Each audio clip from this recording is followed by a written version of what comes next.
সুপ্রিয় দর্শক, শুভ সকাল।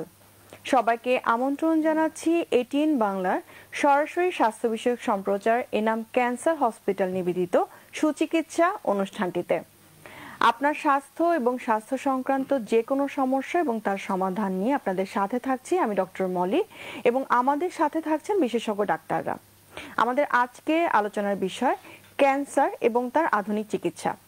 এই বিষয়টি নিয়ে কথা বলবার জন্য আমাদের সাথে আজকে স্টুডিওতে উপস্থিত আছেন অত্যন্ত সুনামধন্য professor doctor Sheikh Golam Mostafa, cancer specialist and head of the department Enam cancer hospital and ex director national institute of cancer research and hospital, এবং সেই সাথে আছেন ভারতের বিখ্যাত ক্যান্সার স্পেশালিস্ট ডক্টর শ্রাবণ কুমার চিন্নিকাটি এনাম ক্যান্সার হসপিটাল। দর্শক, আপনারা চাইলে সরাসরি ফোন করে কথা বলতে পারেন আমাদের আজকের বিশেষজ্ঞ ডাক্তারদের সাথে আমাদের স্ক্রলে দেখানো নাম্বারে। স্যার, অনেক ধন্যবাদ আজকে আমাদের সাথে আসার জন্য। Thank you. Good morning Shrabon. Sir, প্রথমে আপনার কাছে আমার একটা প্রশ্ন। আমরা স্যার বরাবরই বলি যে আসলে ক্যান্সার কি, কেন হয় বা কি। আমি এই প্রশ্নগুলো থেকে একটু অন্যভাবে আজকের প্রোগ্রামটিতে শুরু করতে চাচ্ছি। যে আমরা সবসময় বলি যে ক্যান্সারের পেশেন্টরা লেট স্টেজে আসছে বা অ্যাওয়ারনেস কম বা আমাদের হয়তোবা চিকিৎসা প্রতুলতা অর্থত নাই, অপ্রতুল।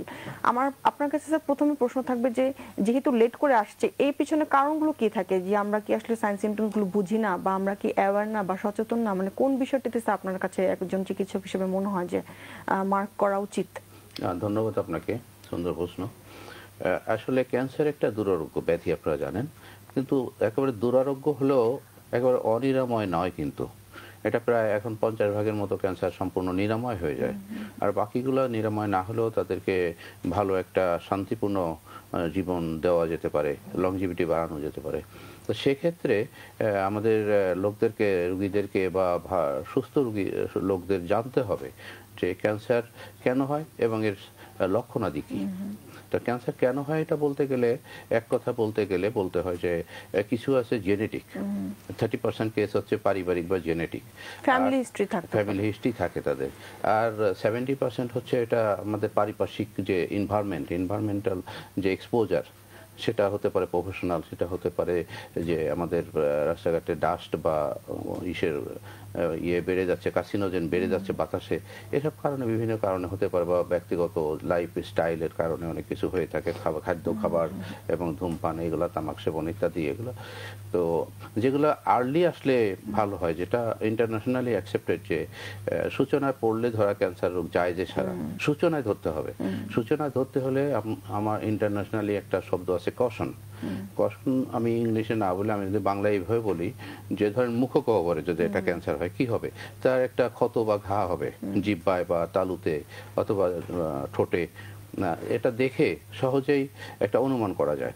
অনেকদিন ধরে সারছে না, মেডিকেল চিকিৎসা নিচ্ছে কিন্তু সারছে না। তারপরে আপনার যদি এটা ন্যাগিং কাপ, অনেকদিন যাবত কাশি আছে, সারছে না, সেটা কোনো কিছুতেই পক্ষপাতী চিকিৎসক দেখাতে হবে, দেখিয়েছেন, ওষুধ খেয়েছেন কিন্তু সারছে না, সেখানে একটু সন্দেহ করতে হবে এবং আনুষঙ্গিক পরীক্ষাগুলো এই সন্দেহটা রাখতে হবে যে হ্যাঁ, আমরা লম্বা সময় চিকিৎসা নিচ্ছি কিন্তু ঠিক হচ্ছে না, তখন এই বিষয়টাকে মাথায় রাখতে হবে। তারপরে খাদ্য খাবার গিলতে যদি সমস্যা হয়, আপনার ইসোফ্যাগাসে যদি হয়, তখন খাবার খেতে অসুবিধা হয়, গিলতে পারে না, বমি হয়ে যায়, বুকের মধ্যে বাধা পায় খাদ্য। তারপর স্টোমাকে যদি হয়, সেখানে আপনার বমি হয়ে যায়, পেট ব্যথা করে খাওয়ার পরে, অনেকদিন যাবত অ্যান্টাসিড খাচ্ছে, গ্যাস্ট্রিকের ওষুধ খাচ্ছে, কিন্তু উন্নতি হচ্ছে না, তখন সন্দেহ করতে হবে এবং রিলেটেড যে সব টেস্ট আছে টেস্টগুলো করতে হবে। এছাড়া আপনার অনেক যে কোনো জায়গায় যদি একটা টিউমার হয় বা একটা গুটা হয়, সেটা যদি অনেকদিন যাবত থাকে এবং ওষুধ খেয়েও যদি না যায়, না সারে, তাহলে সেটা পরীক্ষা করতে হবে। পরীক্ষা করে নিশ্চিত হতে হবে। সেটা আগে ভাগে করতে পারলে, ওই যে আমি প্রথমে বললাম যে সূচনায় পড়লে ধরা ক্যান্সার, সূচনায় ধরতে হবে।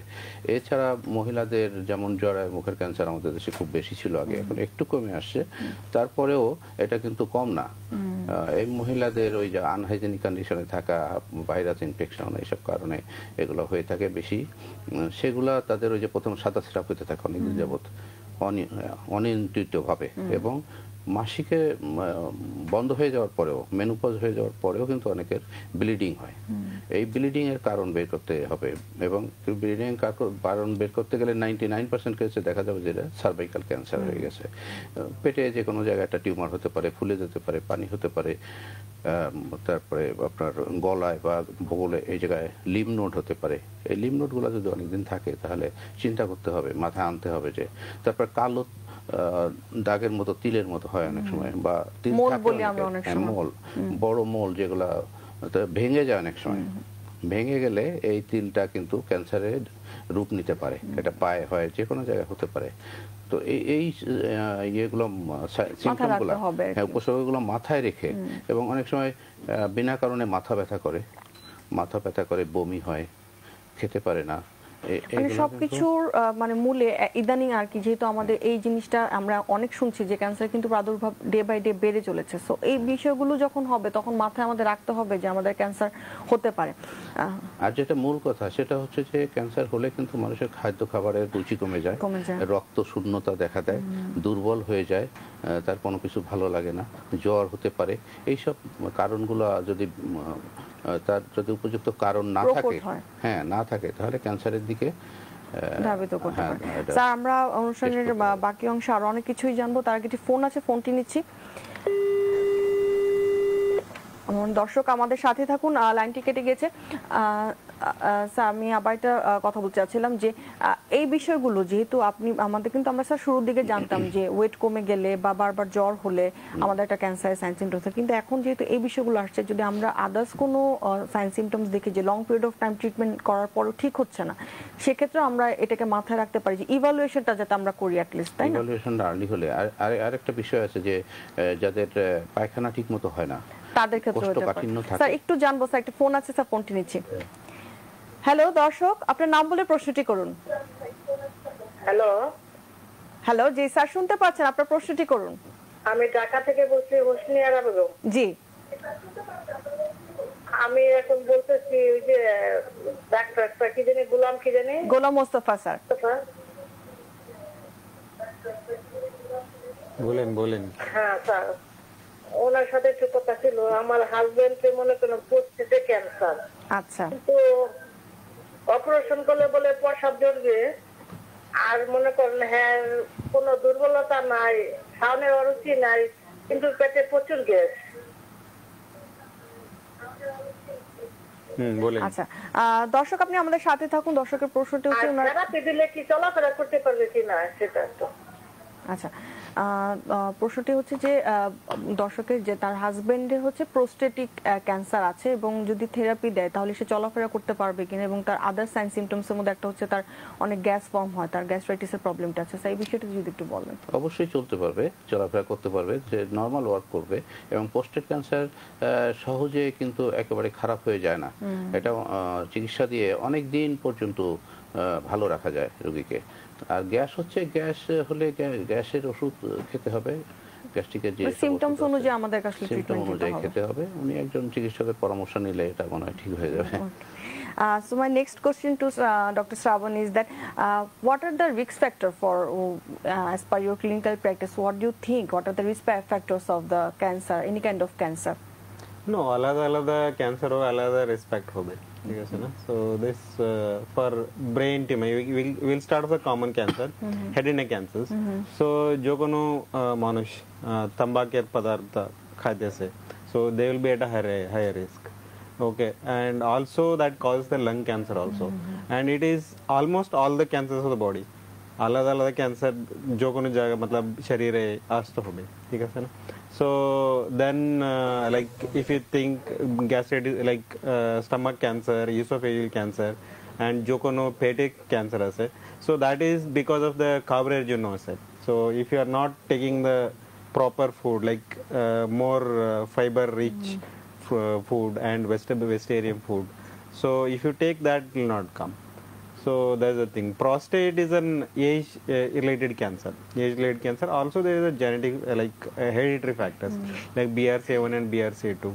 Okay, and bladder cancer basically it comes because of if you are eating a lot of non-vegetarian food, because it causes an like urate crystals. It goes and deposits in the kidneys and also in bladder.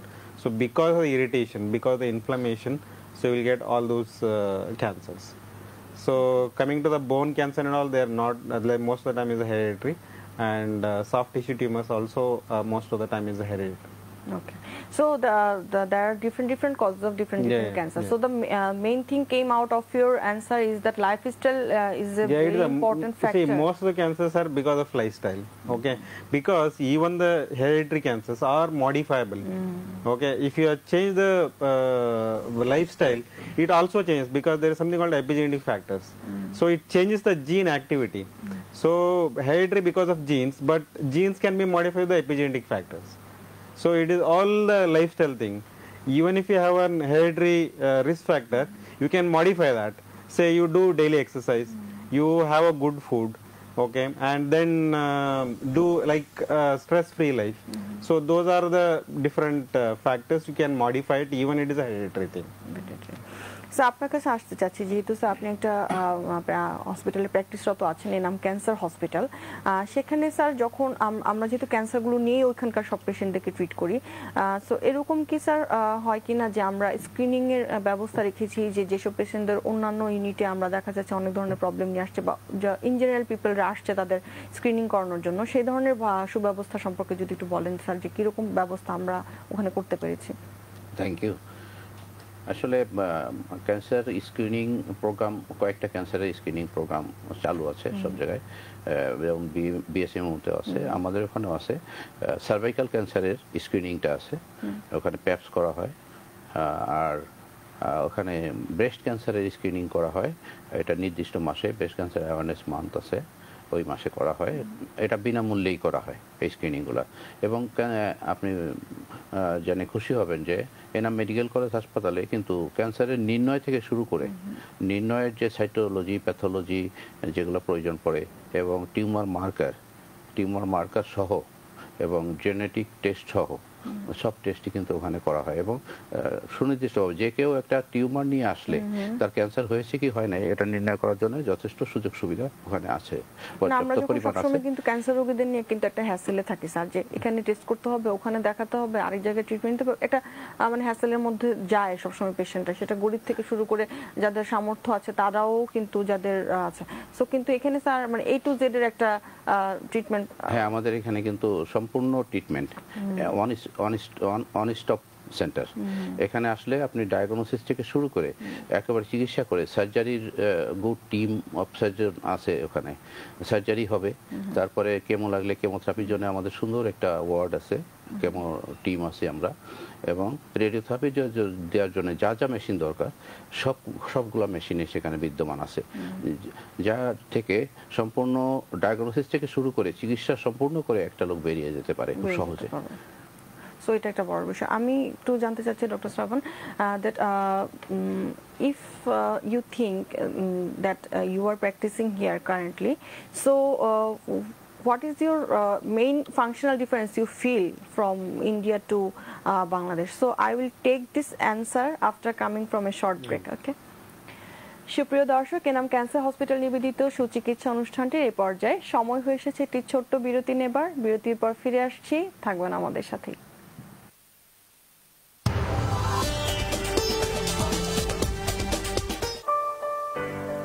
আমার ছিল একটা পরিবার, এখন হয়েছে দুটো। বুঝলাম না। ভেবেছিলাম ক্যান্সার, আমি আর ভালো হব না। কতজনের কত পরামর্শ, এখানে নেবে, ওখানে নেবে, বিদেশে নেবে। তারপর আমার দুই ডাক্তার বান্ধবী মিলি আর রত্না আমায় সোজা নিয়ে এলো এনাম মেডিকেল কলেজ হাসপাতালের এনাম ক্যান্সার সেন্টারে। এনাম ক্যান্সার সেন্টারে দেশি বিদেশি ডাক্তার, কি নিবিড় সেবা, সমন্বয়, সেরা সেরা যন্ত্রপাতি।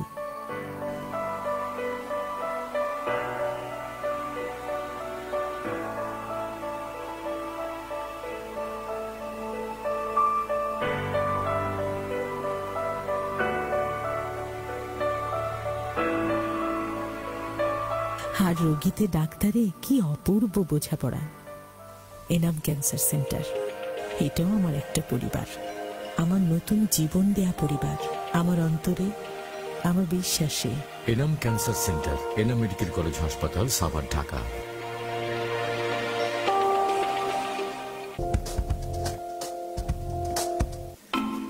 এনাম হার্ট সেন্টারের 32 শয্যার করোনারি কেয়ার ইউনিট বা সিসিইউ এর চিকিৎসা মান ও হৃদরোগ চিকিৎসার এক অনন্য বৈশিষ্ট্য। যেখানে কর্মরত রয়েছেন দেশের স্বনামধন্য ও অভিজ্ঞ কার্ডিওলজিস্টগণ। হৃদরোগ চিকিৎসায় এনাম মেডিকেল কলেজ হাসপাতালের সুচারু আয়োজনের বিমূর্ত নিদর্শন এর অত্যাধুনিক ক্যাথ ল্যাব।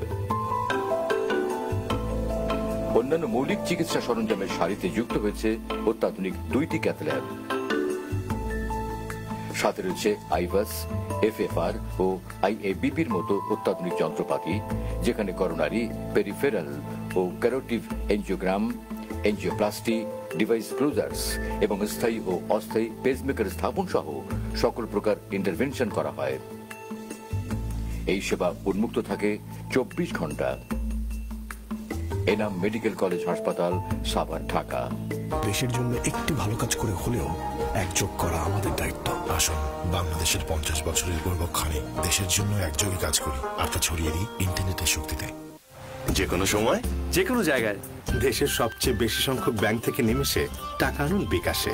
আর প্রথমবার অ্যাড মানিতে 100 টাকা ক্যাশব্যাক ও 100 টাকার ডিসকাউন্ট কুপন ফ্রি। এই মানুষগুলো একযোগ করেছিলেন বলেই পেয়েছি আমাদের বাংলাদেশ। এখন দেশের জন্য একটি ভালো কাজ করে হলেও একযোগ করা আমাদের দায়িত্ব। আসুন বাংলাদেশের 50 বছরের গৌরবক্ষণে দেশের জন্য একযোগে কাজ করি আর তা ছড়িয়ে দিই ইন্টারনেটের শক্তিতে। গ্রামীণ ফোন। মিনিটে মিনিটে ক্যাশব্যাক। বিল বিকাশ করলেই প্রতি মিনিটে প্রথম জন পাচ্ছেন 100 টাকা ক্যাশব্যাক। তাই বিদ্যুৎ, পানি, গ্যাস সহ সব ধরনের বিল আজই বিকাশ করুন। এই মানুষগুলো একযোগ করেছিলেন বলেই পেয়েছি আমাদের বাংলাদেশ। এখন দেশের জন্য একটি ভালো কাজ করে হলেও একযোগ করা আমাদের দায়িত্ব। আসুন বাংলাদেশের 50 বছরের গৌরবক্ষণে দেশের জন্য একযোগে কাজ করি আর তা ছড়িয়ে দিই ইন্টারনেটের শক্তিতে। গ্রামীণ ফোন। মিনিটে মিনিটে ক্যাশব্যাক। বিল বিকাশ করলেই প্রতি মিনিটে প্রথম জন পাচ্ছেন 100 টাকা ক্যাশব্যাক। তাই বিদ্যুৎ, পানি, গ্যাস সহ সব ধরনের বিল আজই বিকাশ করুন। দেশের জন্য একটি ভালো কাজ করে হলেও একযোগ করা আমাদের দায়িত্ব। আসুন বাংলাদেশের 50 বছরের গৌরবক্ষণে দেশের জন্য একযোগে কাজ করি আর তা ছড়িয়ে দিই ইন্টারনেটের শক্তিতে। মিনিটে মিনিটে ক্যাশব্যাক। বিল বিকাশ করলেই প্রতি মিনিটে প্রথম জন পাচ্ছেন 100 টাকা ক্যাশব্যাক। তাই বিদ্যুৎ, পানি, গ্যাস সহ সব ধরনের বিল আজই বিকাশ করুন। আমার ছিল একটা পরিবার, এখন হয়েছে দুটো। বুঝলাম না। ভেবেছিলাম ক্যান্সার আর ভালো হব না, এখানে নেবে, ওখানে নেবে, বিদেশে নেবে। আমার 2 ডাক্তার বান্ধবী সোজা নিয়ে এলো এনাম ক্যান্সার সেন্টারে। দেশি বিদেশি ডাক্তার, সেরা সেরা যন্ত্রপাতি আর রোগীতে ডাক্তারে কি অপূর্ব বোঝাপড়া। এনাম ক্যান্সার সেন্টার, এটাও আমার একটা পরিবার, আমার নতুন জীবন দেয়া পরিবার, আমার অন্তরে, আমার বিশ্বাসে। Enam cancer centre, Enam medical college হাসপাতাল, Savar, Dhaka.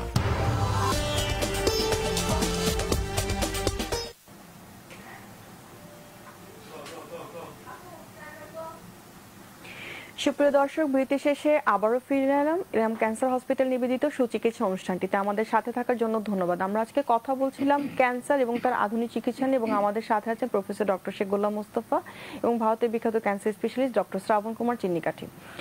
Shravan, I was asking you before going to the break, I have 2 questions to you. That one is, what are the functional differences of your practice area from India to Bangladesh? And another question, what is the improvement area where we can improve ourselves?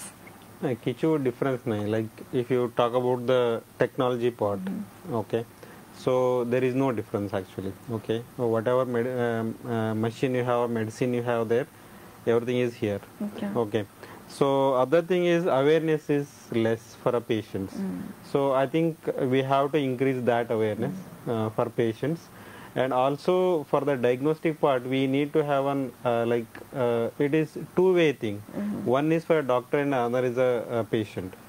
Patient should start treatment as soon as possible, and from the doctor side they should not delay treatment for anything. See, cancer treatment, it can come in any stage. The patient can come in stage 1, but if they delay the treatment, देरी कर ले ये 3th stage चलबे, 4th stage चलबे, ठीक है, वो होबे ना, ठीक है ना, this should not happen actually. Okay, that is also responsible for doctor to start treatment as soon as possible. The day they diagnose it, if you clinically think this is, you take a biopsy, start the treatment.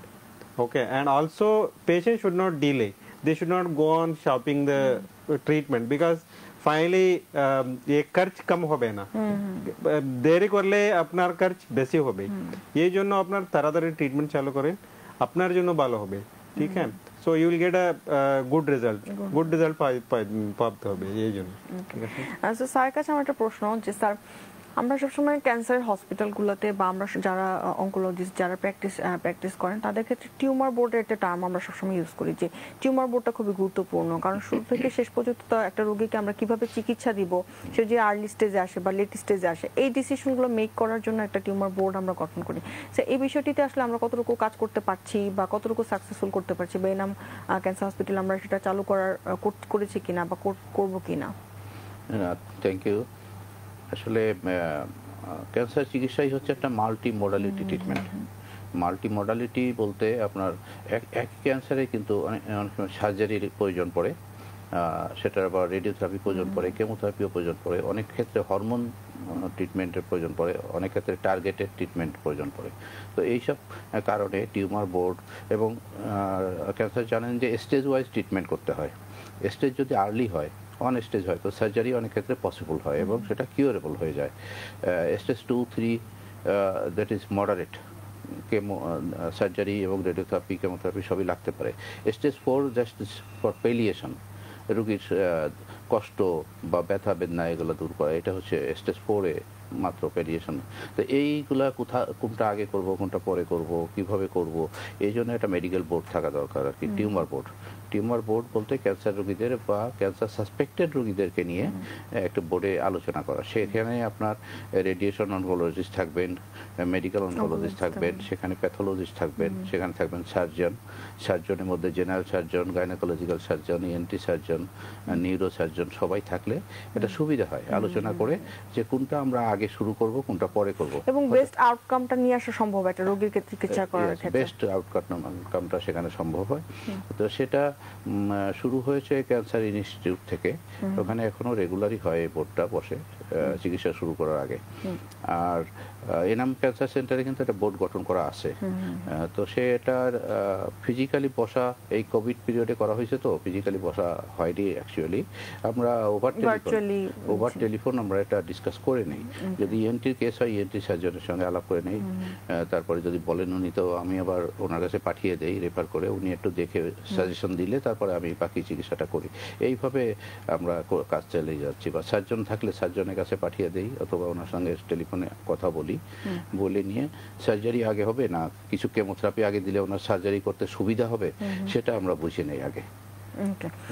So, Dr. Sravana, I have a question that in case of Enam Cancer Hospital, are you finding all the things are sufficient for a patient? And do you think? मतलब Enam में सब गुले हैं। And one more thing I just want to say about Enam is when patient comes to our department, okay, so we take care of everything.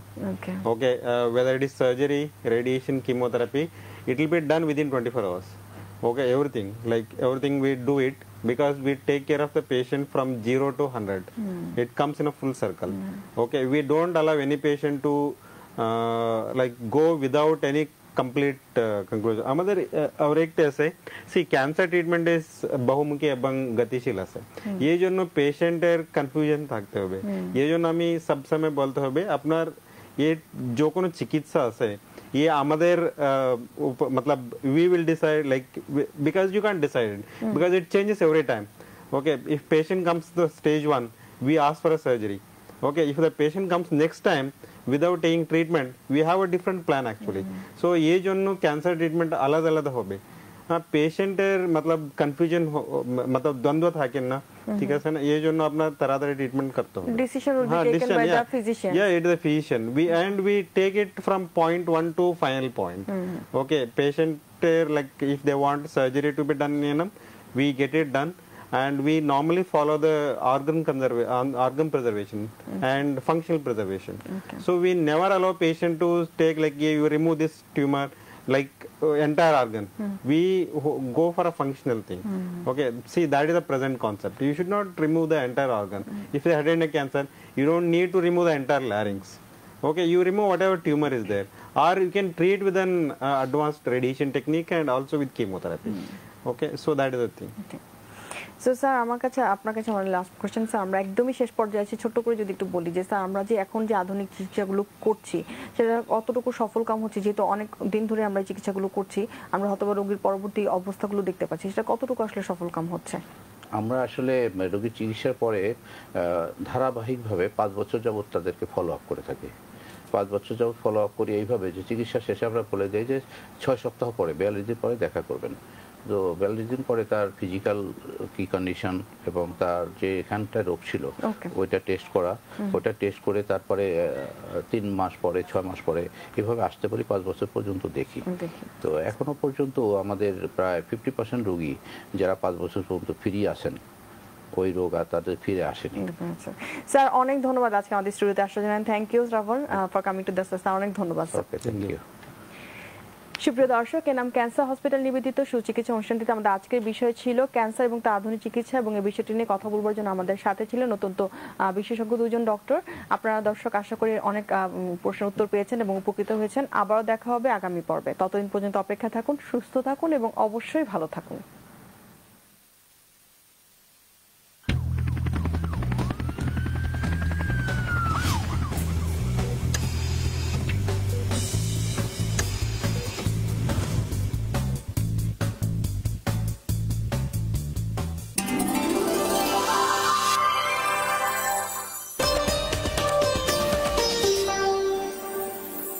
শুরু করছি আমাদের আজকের ছায়া সংসদ।